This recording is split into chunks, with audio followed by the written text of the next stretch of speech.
ఈ రోజు అసలే ఆఫీస్ లో మీటింగ్ ఉంది, చాలా బాగా రెడీ అయ్యాను. ఈ పని అమ్మాయికి ఎన్నిసార్లు చెప్పినా చెత్త పంపదు.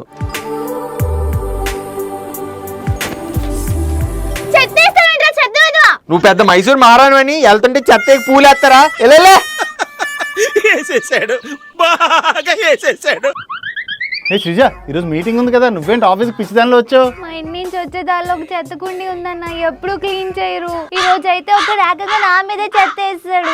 మీ ఏరియాలోనే కాదు, ఇలా చాలా ఏరియాలో చెత్త కుండీలు క్లీన్ చేయకుండా వదిలేస్తుంటారు కదా. సో దానికి కంప్లైంట్ చేయడానికి గవర్నమెంట్ ఆఫ్ ఇండియా స్వచ్ఛత యాప్ అని లాంచ్ చేసింది. ఈ యాప్ నువ్వు డౌన్లోడ్ చేసుకుని నీ మొబైల్ నెంబర్ తో రిజిస్టర్ అయ్యి అక్కడ క్లీనింగ్ కోసం నువ్వు కంప్లైంట్ పెట్టాలనుకో, దాని మీద క్లిక్ చేసి జస్ట్ మీ ఏరియాలో ఏదైతే చెత్త కుండీల్లో చెత్త క్లీన్ చేయట్లేదు ఆ ఫోటో తీసావనుకో, యాప్ లో ఆటోమేటిక్ గా లొకేషన్ ని డిటెక్ట్ చేసుకుంటుంది. నెక్స్ట్ అక్కడ ఉన్నటువంటి కార్పొరేషన్ అధికారులు వచ్చి ఆ చెత్త కుండీని క్లీన్ చేస్తారు. సో వెంటనే ఫోటో తీసి కంప్లైంట్ చేయండి. మీరు కూడా మీ ఏరియాలోని చెత్త కుండీలు క్లీన్ గా లేకపోతే యాప్ లో కంప్లైంట్ చేయడానికి ప్రయత్నించండి. ఈ ఇన్ఫర్మేషన్ చెత్తతో ఇబ్బంది పడుతున్న మీ ఫ్రెండ్స్ అందరికీ కూడా షేర్ చేయండి.